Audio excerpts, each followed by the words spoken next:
Hey everyone, welcome to Raj economics and commerce classes. मैं हूं नीरज कुमार और आज मैं आप लोगों के बीच आ गया हूं एक नए और बहुत ही बेहतरीन टॉपिक को लेकर के, जिसका नाम है फिजिकल पॉलिसी। राइट। आप किसी भी प्रकार के कॉम्पिटिटिव एग्जामिनेशन का प्रिपरेशन कर रहे हैं तो ये टॉपिक आपके लिए काफी इंपॉर्टेंट है ना। खास करके यूजीसी नेट इकोनॉमिक्स के स्टूडेंट, या फिर अगर आप यूपीएससी के स्टूडेंट हैं या बीपीएससी के स्टूडेंट है या फिर जेपीएससी के स्टूडेंट हैं। क्लियर। इंडियन इकोनॉमी का ये one of the most important topic है। क्लियर। फिजिकल पॉलिसी, हिंदी में इसको हम लोग राजकोषीय नीति के नाम से जानते हैं। ठीक है। देखिए क्या है ये जो टॉपिक हमारा है, इसमें बेसिकली क्या होता है कि फिजिकल पॉलिसी क्या है, उसके क्या ऑब्जेक्टिव्स होते हैं, what are the different types of physical policy, इन सब चीजों के बारे में जानकारी हमें लेना है। तो चलिए ज्यादा बातें ना करते हुए डायरेक्टली आते हैं इसके मीनिंग वगैरह पे, है ना। क्या है भाई, अगर हम बात करें फिजिकल पॉलिसी का तो सबसे पहले याद रखिएगा फिजिकल का मतलब होता है government spending and government receipts, है ना। सरकार का जो खर्च है और सरकार का जो रिसीट्स है उसी से रिलेट करता है क्या, फिजिकल। तो फिजिकल पॉलिसी क्या हो गया, मतलब गवर्नमेंट का वो पॉलिसी, है ना, जो गवर्नमेंट के स्पेंडिंग और रिसीट से रिलेटेड हो। ठीक है, या तो आप स्पेंडिंग बोलिए एंड साथ में रिसीट्स के जगह पे टैक्सेस बोलिए, मतलब टैक्सेस एंड एक्सपेंडिचर का ऐसा एडजस्टमेंट, है ना, जिसके थ्रू इकोनॉमी रेगुलेट होता हो, है ना, जिसके थ्रू इकोनॉमी स्टेबल बनाया जाता हो, है ना, उसे हम लोग क्या बोलते हैं, फिजिकल पॉलिसी। इन शॉर्ट अगर हम लोग बोले तो फिजिकल पॉलिसी एक ऐसा पॉलिसी है जो किसी भी कंट्री के गवर्नमेंट के द्वारा अडॉप्ट किया जाता है सो दैट इकोनॉमी जो है हमारा उसे मेंटेन किया जा सके, किसमें, एक स्मूथ डेवलपमेंट की और उसे मेंटेन किया जा सके, है ना। इकोनॉमी में बहुत ज्यादा फ्लक्चुएशंस ना हो, उसका वो मेन जो मोटिव होता है ये हमारा है फिजिकल पॉलिसी का। क्लियर। ध्यान रखिएगा, जो फिजिकल पॉलिसी है इसको हम लोग सिस्टर स्ट्रैटेजी भी कहते हैं, किसका, मॉनेटरी पॉलिसी का। क्लियर। मॉनेटरी पॉलिसी इसका अलग से वीडियो आएगा आपके बीच, है ना, बट शॉर्ट में बता दे रहा हूं। मॉनेटरी पॉलिसी एक ऐसा पॉलिसी है जो किसी भी कंट्री का सेंट्रल बैंक के द्वारा अडॉप्ट किया जाता है to control and regulate the money supply in the economy, है ना। तो जब एक सेंट्रल बैंक मतलब केंद्रीय बैंक जो पॉलिसी अपनाता है वो हो गया मॉनेटरी पॉलिसी, तो सरकार जो पॉलिसी अपनाएगा, गवर्नमेंट जो पॉलिसी अपनाएगा वो क्या हो जाएगा, फिजिकल पॉलिसी। क्लियर। तो भाई सवाल है आखिर क्या रीजन है कि फिजिकल पॉलिसी को अडॉप्ट किया जाता है। तो हमारे पास कई सारे ऑब्जेक्टिव्स हैं, वो क्या है, इकोनॉमिक ग्रोथ। देखिए किसी भी कंट्री का जो गवर्नमेंट होता है उसका मेन मोटिव होता है कि कंट्री को कैसे फास्टर ग्रोथ करवाएं, है ना, किस प्रकार के पॉलिसीज अपनाएं, कितना टैक्सेशन रखें, कितना स्पेंडिंग करें, ताकि इकोनॉमी का ग्रोथ जो है वो स्मूथ रूप से चले, वो जो ग्रोथ है वो फास्टर रेट से चले। क्लियर। तो पहला जो हमारा मोटिव है, ऑब्जेक्टिव है, वो क्या है, इकोनॉमिक ग्रोथ। ठीक है। यहाँ पे लिखा हुआ इकोनॉमिक ग्रोथ का मतलब है स्टेबिलाइजिंग बिजनेस साइकिल। मतलब जो बिजनेस साइकिल होता है, बिजनेस साइकिल का मतलब होता है ना फ्लक्चुएशन, है ना, ये जो इकोनॉमी फ्लक्चुएट करते रहता है, मतलब इकोनॉमी प्रोस्पेरियस हो, फिर रिसेशन की ओर जाए, फिर बूम करे, फिर नीचे, फिर ऊपर, ये जो साइकिल चलते रहता है इसको कंट्रोल करना और एक स्मूथ रूप से ग्रोथ करना, मतलब टाइम के साथ एक प्रॉपर डेवलपमेंट करना, है ना, ये होता है इसका मेन मोटिव, है ना। इसको कैसे करेगा वो हम लोग आगे डिस्कस करेंगे। क्लियर। दूसरा है maintain high level of employment. कहता है सरकार जो स्पेंडिंग करती है या टैक्सेस लगाती है उसके पीछे का मुद्दा होता है इकोनॉमिक ग्रोथ करना। तो इकोनॉमिक ग्रोथ कैसे होगा, जब तक लोगों को एम्प्लॉयमेंट नहीं मिलेगा, है ना। तो एम्प्लॉयमेंट क्रिएट करना भी फिजिकल पॉलिसी का एक क्या है, कोर मोटिव होता है। ठीक है। इसके अलावा कंट्रोल इन्फ्लेशन, कहता है इन्फ्लेशन जो है इकोनॉमी को कंट्रोल, मतलब इकोनॉमी में इन्फ्लेशन को कंट्रोल करना काफी आवश्यक है। क्यों है, अगर इकोनॉमी में इन्फ्लेशन बहुत ज्यादा है तो वहां पे क्या होगा, पुअर सेक्शन की स्थिति बहुत ही खराब हो जाएगी और रिचर सेक्शन और ज्यादा अर्निंग करेगा, तो इनकम इनइक्वालिटी काफी ज्यादा बढ़ जाता है। ठीक है। तो इन्फ्लेशन को कंट्रोल करना भी एक फिजिकल पॉलिसी का एक कहीं ना कहीं ऑब्जेक्टिव है। क्लियर। फिर है इक्विटेबल डिस्ट्रीब्यूशन ऑफ वेल्थ, कहता है जो वेल्थ का डिस्ट्रीब्यूशन हो वो इक्विटेबल हो, इक्वल हो, है ना, किसी प्रकार का डिस्पार्टीज ना हो, डिस्पैरिटी ना हो। अब अगर वो डिस्पैरिटी है तो उस डिस्पैरिटी को दूर करना कहीं ना कहीं फिजिकल पॉलिसी का एक मोटिव होता है। ठीक है। उसके अलावा क्या है, वेलफेयर। देखिए इकोनॉमी, गवर्नमेंट जो भी पॉलिसीज अपनाती है उसका मेन मुद्दा कहीं ना कहीं क्या है, इकोनॉमिक ग्रोथ करना। तो इकोनॉमिक ग्रोथ करना मतलब लोगों का वेलफेयर करना, मतलब लोगों को प्रॉपर एजुकेशन मिल सके, है ना, हेल्थ की प्रॉपर फैसिलिटी मिल सके, है ना, जब जिन्हें जरूरत है उन्हें सब्सिडी प्रोवाइड किया जा सके, ये सब आता है वेलफेयर के अंतर्गत।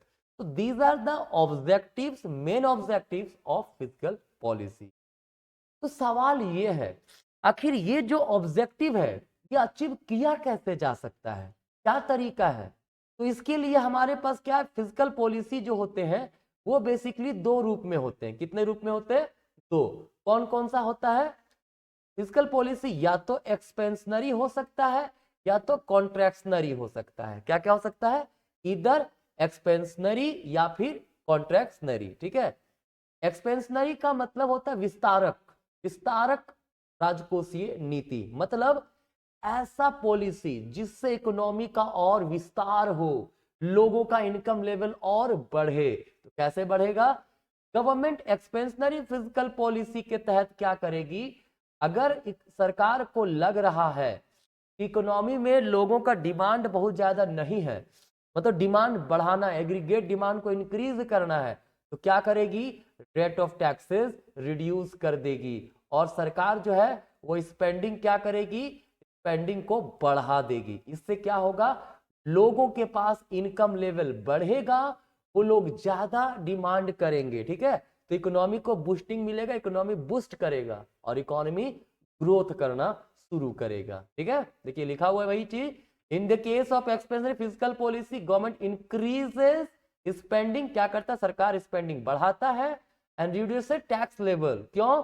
ताकि एग्रीगेट डिमांड में वृद्धि हो सके। क्लियर। जैसे मान लीजिए इकोनॉमी काफी स्लो डाउन में चल रहा है ना, मतलब इकोनॉमी काफी रिसेशन चल रहा है, तो वहां पे काफी ज्यादा अनएम्प्लॉयमेंट होगा, कंज्यूमर स्पेंडिंग जो होगा वो कम होगा, बिजनेस बहुत अच्छा से प्रॉफिट नहीं अर्न कर रहा होगा। तो ऐसे सिचुएशन में अगर गवर्नमेंट चाहती है टू फ्यूल द इकोनॉमी, मतलब टू बूस्ट द इकोनॉमी, तो वो क्या करेगा, टैक्स रेट रिड्यूस करेगा। तो टैक्स रेट रिड्यूस करने से क्या होगा, कंज्यूमर के पास खर्च करने के लिए इनकम बढ़ जाएगा। ठीक है। तो वो लोग डिमांड ज्यादा करेंगे, मतलब कंज्यूमर स्पेंडिंग जो डाउन था वो इंप्रूव होने लगेगा। साथ ही साथ गवर्नमेंट स्पेंडिंग बढ़ाएगी, तो इससे क्या होगा, गवर्नमेंट स्पेंडिंग जब बढ़ाएगी, मतलब कैसे बढ़ाएगी, नया बिल्डिंग बना रहा, रोड बना रहा, इंफ्रास्ट्रक्चर, स्कूल, कॉलेजेस, तो इन सब में लोगों को जॉब मिलेगा, लेवल ऑफ इनकम बढ़ेगा। तो लेवल ऑफ इनकम बढ़ने से डिमांड क्या होगा, इकोनॉमी में इंक्रीज होगा। इससे जो प्रोड्यूसर्स हैं उसको भी, उनका भी प्रॉफिट इंक्रीज होगा। क्लियर। तो एक्सपेंशनरी फिजिकल पॉलिसी अर्थात विस्तारक राजकोषीय नीति, इसको तब अपनाया जाता है जब इकोनॉमी को हमें ऊपर उठाना हो, मतलब बूस्ट करना हो तब। क्लियर। मुझे उम्मीद है एक्सपेंशनरी फिजिकल पॉलिसी आपका क्लियर होगा। ठीक है। बट सरकार को कभी कभी ना कॉन्ट्रैक्शनरी फिजिकल पॉलिसी भी अपनाना पड़ता है। कैसे? अगर इकोनॉमी काफी ज्यादा बूम कर गया, लेवल ऑफ इनकम बहुत ज्यादा, कंज्यूमर स्पेंडिंग बहुत ज्यादा हो रहा है, ठीक है, एग्रीगेट डिमांड बहुत ज्यादा, तो इन्फ्लेशन का सिचुएशन आ सकता है। तो इस इन्फ्लेशन के सिचुएशन को कंट्रोल करने के लिए, अर्थात एग्रीगेट डिमांड को रिड्यूस करने के लिए सरकार क्या पॉलिसी अपनाती है, कॉन्ट्रैक्शनरी फिजिकल पॉलिसी अपनाती है। और इसके तहत क्या करेगी, मतलब इकोनॉमी को सिकुड़ाएगी, मतलब कम करेगी, इसलिए इसको संकुचित राजकोषीय नीति भी बोलते हैं, मतलब कम करेगी। कैसे करेगी भाई, कम, टैक्स लेवल बढ़ा दे। अगर टैक्स लेवल बढ़ा दिया सरकार तो कंज्यूमर के पास डिस्पोजेबल इनकम घट जाएगा, मतलब खर्च करने योग्य पैसा घटेगा, तो कंज्यूमर स्पेंडिंग कम होगा। क्लियर। स्पेंडिंग जो हो वो क्या हो, गवर्नमेंट जो स्पेंडिंग करती है वो स्पेंडिंग घटा दे, स्पेंडिंग घटाने से लोगों को जॉब वगैरह कम मिलेगा या वेज लेवल कम होगा, लोगों का इनकम लेवल घटेगा, है ना, और इकोनॉमी क्या होगा, नीचे स्लो डाउन होना शुरू हो जाएगा। ठीक है।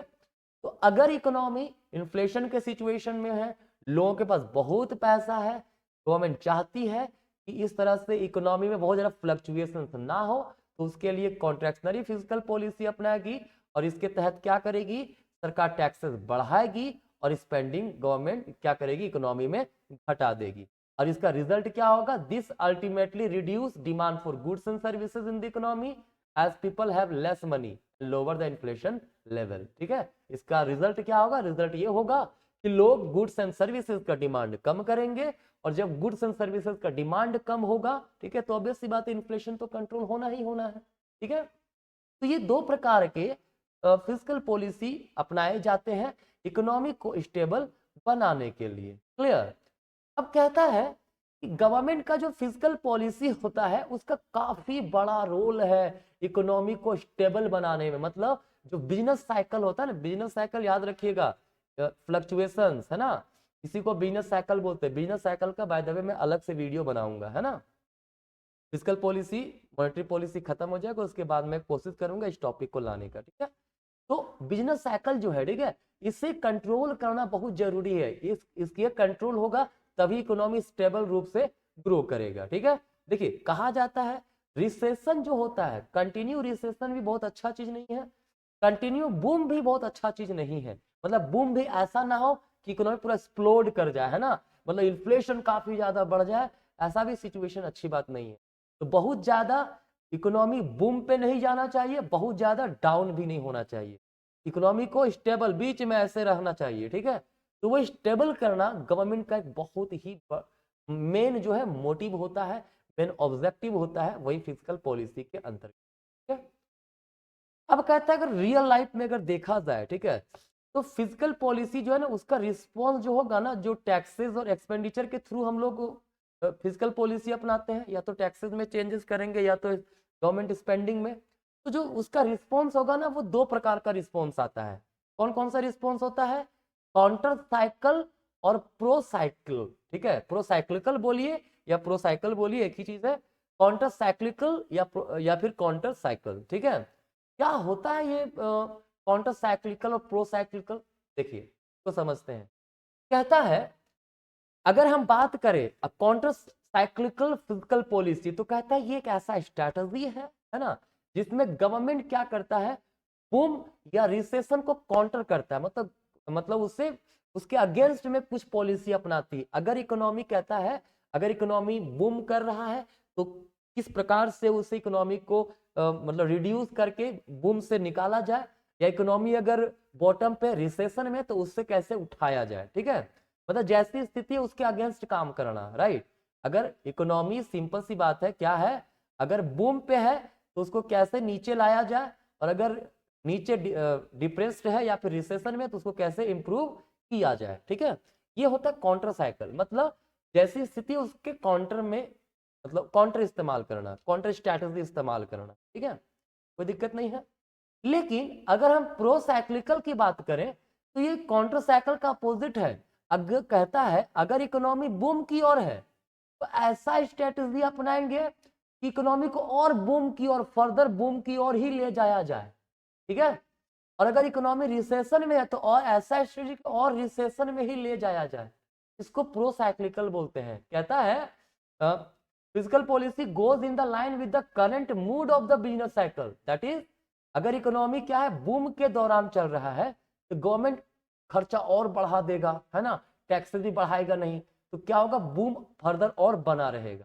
लेकिन कहता है ये इकोनॉमी के लिए बड़ा ही डेंजरस होता है। क्यों, क्योंकि इकोनॉमी स्टेबल नहीं होता, काफी इनस्टेबल हो जाता है। क्लियर, अगर रिसेशन है तो क्या करेगी सरकार, स्पेंडिंग और घटा देगी और टैक्सेस को और क्या करेगी, फर्दर बढ़ा देगी, इकोनॉमी को और भी स्लो डाउन कर देगी। क्लियर, तो ये इकोनॉमी के लिए बहुत अच्छा चीज नहीं होता है ना, ऐसा कभी होना नहीं चाहिए। अगर इकोनॉमी बूम की ओर है, देखना चाहिए क्या इतना स्थिति सही है नहीं है, अगर नहीं है तो थोड़ा कंट्रोल कर लिया जाए, अगर इकोनॉमी रिसेशन में है तो उसे थोड़ा सा इंप्रूव किया जाए। ऐसा ना कि बूम हो तो बूम में और आगे ऐसा स्ट्रेटेजी अपनाए कि बूम का बूम बना रह जाए, है ना, और ऐसा भी ना हो कि अगर रिसेशन तो और उसको रिसेशन को और भी नीचे ले जाया जाए। ठीक है, तो ये प्रो साइक्लिकल था, इसको शॉर्ट में यहाँ पे एक्सप्लेन कर दिया गया है। प्रो साइक्लिकल में क्या होता है, एक्सपेंडिचर सरकार बूम अगर है तो बूम में एक्सपेंडिचर और बढ़ा देगी, टैक्सेस और घटा देगी। अगर रिसेशन है तो एक्सपेंडिचर और घटा देगी, टैक्सेस इंक्रीज कर देगी। मतलब बूम है तो और बूम की ओर ले जाओ, रिसेशन है तो और रिसेशन की ओर ले जाओ। ये प्रो साइक्लिकल कहता है। जबकि काउंटर साइक्लिकल नाम ही है, काउंटर, अगेंस्ट, ठीक है। अगर बूम है तो बूम का स्थिति को कंट्रोल करने के लिए एक्सपेंडिचर घटाएगी, टैक्सेस बढ़ाएगी। जबकि अगर रिसेशन है तो एक्सपेंडिचर इंक्रीज करेगी, टैक्सेस रिड्यूस करेगी। क्लियर? ये था हमारा फिजिकल पॉलिसी का कंप्लीट पोर्शन। ठीक है। एक वर्ड इसमें टर्म बड़ा यूज होता है, वो समझ लीजिएगा, फिजिकल कंसोलिडेशन पॉलिसी। ये क्या है? कहता है ये एक प्रकार का एफर्ट है जो गवर्नमेंट के अपनाया जाता है, क्या? To bring down physical deficit. अगर इकोनॉमी में फिजिकल डेफिसिट है, पता होगा फिजिकल डेफिसिट पहले मैं बता चुका हूं, बजट डेफिसिट का वीडियो अपलोडेड है, नहीं देखे तो उसे देख लीजिएगा। ठीक है, उसे बताया था फिजिकल डेफिसिट का मतलब होता है क्या? Total spending minus total receipt other than borrowing, है ना, वो होता है फिजिकल डेफिसिट। तो फिजिकल डेफिसिट को घटाने के लिए गवर्नमेंट जो पॉलिसी अपनाती है, जो एफर्ट लगाती है रिगार्डिंग पब्लिक डेट, मतलब लोन, है ना, या रेवेन्यू टैक्सेस वगैरह, क्लियर, उसे क्या बोलते हैं? Physical consolidation policy. क्लियर? तो ये था फिजिकल पॉलिसी का कंप्लीट पोर्शन, है ना। आने वाला वीडियो इससे रिलेटेड कुछ और भी टॉपिक है वो आएंगे, है ना। इसके अलावा मैं मॉनेटरी पॉलिसी के बारे में डिस्कस करूंगा। तो मुझे उम्मीद है ये सेक्शन आपका काफी इंटरेस्टिंग रहा होगा। अगर ये पूरा वीडियो आप देख लिए अच्छे से तो आपको काफी हेल्प मिलने वाला है। ठीक है, तो दोस्तों के साथ शेयर कीजिए। अगर अभी तक आप सब्सक्राइब नहीं किए, सब्सक्राइब कर लीजिए। धन्यवाद।